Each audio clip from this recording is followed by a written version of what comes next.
Hey everybody, this is Jason from Mammoth Gamers. So, a few days after the new year began, I was toying with the idea of getting Xenoblade Chronicles 2. I wanted something new for my Nintendo Switch, and I was hearing such good things about the latest game from Monolith Soft. With the new year, I also wanted to delve deeper into video content for the site. So, voila! Here we are now. Though I'm not entirely sure why I wanted to start with Xenoblade Chronicles 2. After all, there are piles upon piles of games I have sitting on the shelf. But there's something quite alluring about this particular game. That being said, I just want to quote-unquote chronicle my time with this RPG. After all, it's actually become rather special to me.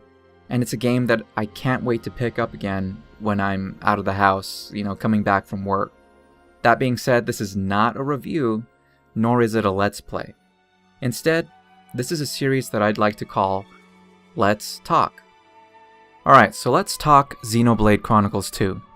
Now just to let you know, a lot of my current time with the game has been in Chapter 2. So perhaps with each passing chapter I complete, I can lend my thoughts on what happened during that time. Now in this iteration of the series, our main character is named Rex, a young man-boy who specializes in salvaging scrap. That's the way of life in Alrest, and boy does this guy love the sweet smell of scrap. But greatness is soon forced upon Rex when he is paired with an enchanting blade named Pyra, who's also referred to as the Aegis, by a band of very obvious-looking bad guys. As of now, their motives remain unknown to me, but I'm curious to see where that part of the narrative goes. Anyway, that's a good segue into something I've come to admire about Xenoblade Chronicles 2. It's the characters. So far, I've met the likes of Nia and her blade Dromark, as well as Tora and his artificial blade Poppy. Now, I'm playing the game with the English dub, and yeah, I'm kind of a casual RPGer. Mostly because I don't have much time to invest in the grind a lot of these games require. Why I chose to put time into Xenoblade Chronicles 2, I'm not sure. Now back to the English dub. Yeah, it sounds a bit phoned in on Pyra's part, but I'm just loving Nia's Welsh accent. Anytime I fall in battle, it's okay. Because when I respawn and hear that beautiful accent say, "I'll smash you up good and proper next time, I swear." Plus, her pairing with Dromark as her blade is perfect. I like how short-tempered and feisty Nia can be, and Dromark is the silent, reserved, and pious one. And Tora, come on! Every team needs a bit of comic relief. I thought the whole Rex and meme thing would get old, but honestly, the meme bit just makes me light up. Probably because Tora is not quite the innocent little ball of fluff that he appears to be. No, we all got urges. Tora just decided those urges needed to manifest in the form of Poppy. And why not? Have you seen the blades in this game? Did you get a good look at Pyra yet? Meme. She's really not the reason I got this game, I swear. Okay, I'm done with that. Okay, but the whole sequence in which Poppy is brought to life is one great laugh.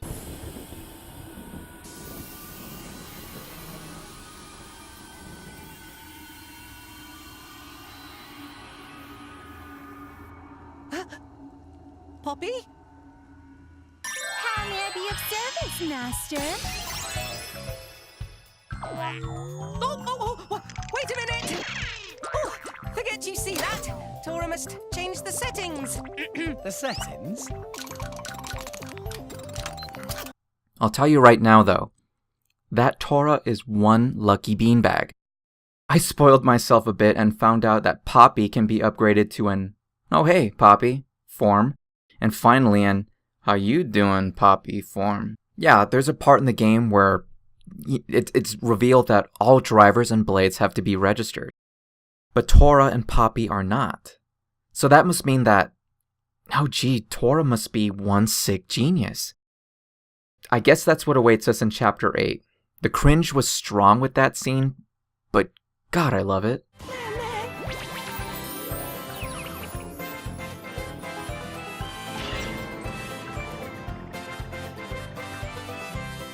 Well, let's not dwell on that. Rex, let's go rescue Nia and Drolic. No. Now, aside from getting to know the characters, I did a little running around, actually a lot of running around Alrest, and got familiar with the game's battle system. I remember watching a Nintendo Direct in which Xenoblade Chronicles 2 was the main feature, and I thought the screen seemed a bit cluttered, but it really wasn't that bad. Sometimes I can't help going cross-eyed a bit when the whole party is doing battle with 3 or more enemies at once. I've even suffered from the occasional brain fart, having to keep track of enemy HP, my changing arts, my other charging blade, when to heal, when to attack from behind, when to attack from the side, when to get my whole party to chain attack. It's a lot. But it's fun. While wandering the grassy plains, I was constantly on the lookout for any new potential enemies I could take down to farm XP. Now, I'm not sure yet if leveling up and resource farming will get to be a huge slog, but during my time in Chapter 2, I didn't get that feeling. No, every same leveled or greater leveled bunny that crossed my path would scream my name. I was sure to make Pyra earn her new namesake as the bane of all bunnets. Side missions, or fetch quests really, just gave me another excuse to explore the wilds. Rather than make a beeline to finish a side mission immediately, once again I was off to beat up helpless animals. And aside from that, I find that you're rewarded for going out of your way in the world of Alrest. Among the grassy plains, trees, and bodies of water are opportunities to gather resources like wood, flowers, and food ingredients. There are also salvage points peppered around the map, giving you a good chance to earn mechanical and fish collectibles. I'm sure it's an easy way to earn fast money, but I find myself hanging onto my resources for the right time. As of right now, I'm not sure what that is at the moment, but it also feels good to explore the area to happen upon treasure chests, which contain valuable items like gold, equipable items for Rex, and other members of your party, as well as core crystals. There are even areas on the map that you can't get to unless your blade has reached a certain affinity level. For example, Poppy can launch the party to canopies and trees, or Poppy and Pyra combined can destroy metal doors. That brings us to character progression.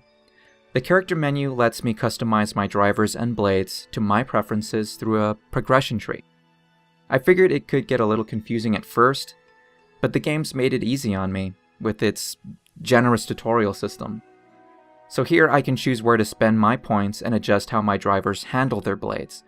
For example, I can gather that Rex is an attacker and that Nia takes on the role of a healer.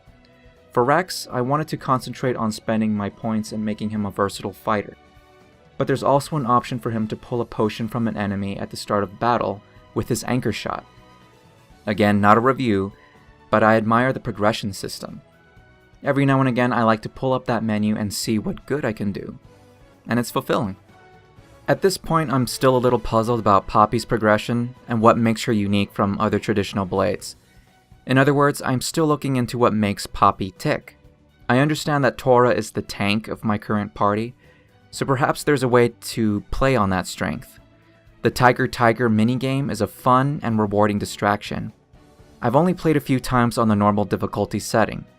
I understand one of the latest patches to the game added an easy mode to the minigame too, so perhaps I can check that out again to see what that means in terms of rewards when the difficulty is lowered. It goes without saying that a game with the stature of Xenoblade Chronicles 2 is no mere walk in the park. But one final thing I experienced in my time with Chapter 2 was bonding with core crystals or creating new blades. It's essentially a game of chance, from what I could gather. In the few hours I played, I accumulated almost 24 common core crystals and about a handful of the rare. The more powerful blades are denoted by unique artwork. There's a crown system, which is most similar to a 5-star rating system. The more crowns a blade has, the more powerful it is. So far, I haven't discovered any new blades worth bragging about. I'm curious what the chances are to obtain a 5-crown blade, and what modifications, if any, to the core crystal is required to get one. But that's one of the beauties of Xenoblade Chronicles 2. It's experimenting and discovering something new, because there's so much to the game that feels like just the tip of the iceberg. So now, I'm off to Chapter 3 to see where Rex and the others are headed next. I want to thank you for tuning in, and who knows, this episodic video could spur me to keep exploring the world of Alrest, and bring you some more Xenoblade Chronicles too. So, thank you for watching, and until next time.